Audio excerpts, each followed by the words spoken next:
bien, salut à toi. Aujourd'hui, je voulais te parler des programmes secrets spatiaux. Waouh, mais qu'est-ce que t'entends par là, mon petit gars? Eh bien, j'entends, ce que ça veut dire. C'est un programme, il est secret et il est spatial, il est dans l'espace, sans que l'on s'en rende compte. Mais il est temps que ça change. Alors, pour évidemment créer un tel programme, il faut évidemment énormément d'argent. Alors qu'est-ce qui me donne la puce à l'oreille sur l'existence plus que probable de tels programmes?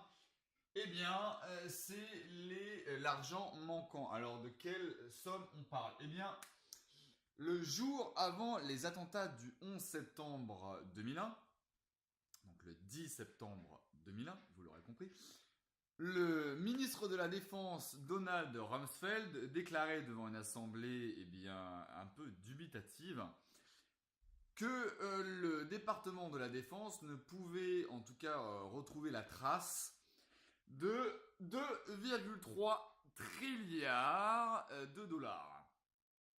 Alors les gars, moi je vous pose une question, c'est comment vous avez fait pour perdre 2,3 trilliards de dollars? Est-ce que c'est une blague ou est-ce que vous êtes bien sérieux? Mais non, non, non. Ces gens-là sont bien sérieux. Il devait y avoir une audition qui n'a évidemment pas eu lieu à cause des attentats. Donc, c'est bien, voilà, on parle, c'est un fait qui était officiel, qui était déclaré donc par le ministre de la Défense, 2,3 trilliards. Alors, une chercheuse qui s'appelle Catherine Austin Fitts a aussi fait, en tout cas, a travaillé dans le sens, en tout cas, de la recherche de vérité à propos de ce sujet-là, c'est-à-dire sur l'argent manquant, le réel. Et elle a découvert, en faisant ses propres recherches, que c'était 21 trilliards, donc 21 000 milliards de dollars qui seraient manquants, qui auraient disparu des comptes. En tout cas, ça c'était aux États-Unis. Alors, qu'est-ce que vous avez fait de cet argent? On peut se poser des questions. Moi, je pense qu'ils ont terminé, une grande partie a terminé dans ce qu'on appelle les programmes secrets spatiaux. Alors, comment déjà un programme, en tout cas spatial, peut être concevable, en tout cas gardé dans ce qu'on appelle dans le secret?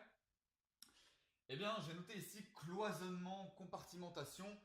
J'ai pris pour exemple le Manhattan Projet, le projet Manhattan avec la bombe, la fameuse bombe atomique.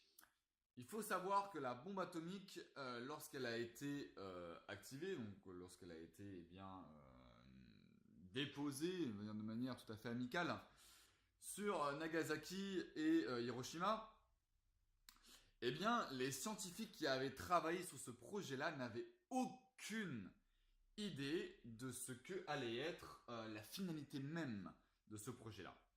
Donc en fait, si vous voulez, vous avez un scientifique A qui va exécuter une tâche, la tâche numéro un, le scientifique B qui va exécuter la tâche numéro 2 sur le même projet, et le scientifique A ne va jamais parler au scientifique B, etc., etc.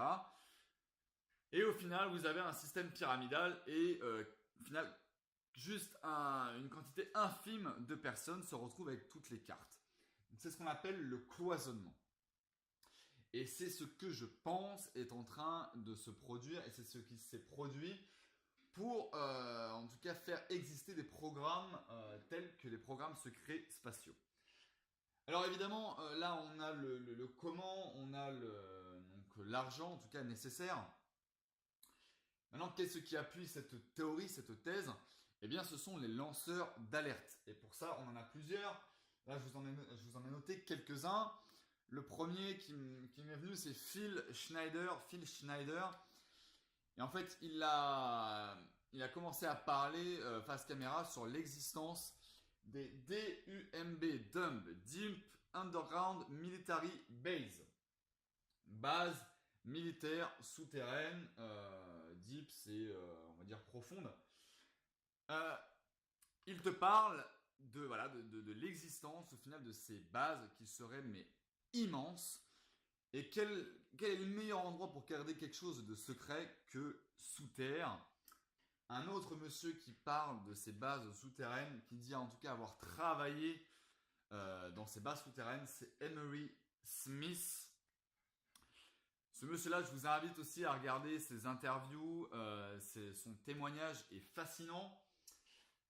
Un autre, c'est Gary McKinnon. Gary McKinnon, lui, il s'est fait connaître pour son fameux hack sur la NASA et il a mis, en tout cas en lumière, l'existence d'un programme qui s'appelle le programme Solar Warden, qui serait bien un programme secret spatial. Et dans les documents qu'il dit avoir découverts, eh bien, il dit que dans ces documents parlent d'officiers, de commandants qui ne seraient pas présents sur Terre, mais bien sur des vaisseaux spatials. Waouh, c'est à ce point-là. Hein. Un monsieur qui dit avoir travaillé pour Solar Warden, qui est en fait un programme de la Navy américaine, c'est Corey Good. Je mets ici Corey Good, qui dit, lui, voilà, avoir travaillé sur un vaisseau spatial pour des recherches scientifiques. Son témoignage se trouve sur un média qui s'appelle Gaia. Il a témoigné pendant plusieurs années à l'ordre, on va dire, d'une demi-heure par semaine.